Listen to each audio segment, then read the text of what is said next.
વડોદરાના રાજસ્તંભ પરિવાર દ્વારા લોટસ વર્સેલ્સ પેલેસની થીમ પર ગણપતિ પંડાલ બનાવવામાં આવ્યો છે, જેમાં 45 લાખના ખર્ચે રાજમહેલની ઝાંખી કરાવતું ડેકોરેશન કરવામાં આવ્યું છે.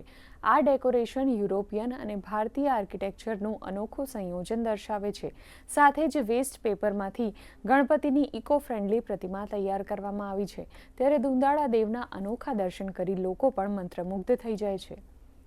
તેમાં લોટસ વર્સેલ્સ થીમ ઉપર આખો પેલેસ તૈયાર કરેલો છે.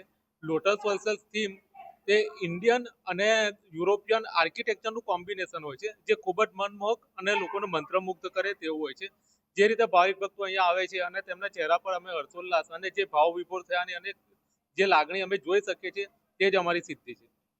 આ વખતનું ડેકોરેશન જોવા જઈએ તો તમને એવું ફિલિંગ આવે કે જાણે રાજમહેલના ગણપતિ હોય. રાજમહેલનું ડેકોરેશન એ લોકોએ કર્યું છે અને ખૂબ જ સુંદર છે. દર વખતે અલગ અલગ હોય છે અને આ વખતે બી પેલેસમાં તમે જેમ એન્ટર થયા હોય તમને એવું ફિલિંગ આવે ને જ્યારે ગણપતિ બાપા સાક્ષાત આપણી સામે અહીંયા બેઠા હોય તમને એવું લાગે.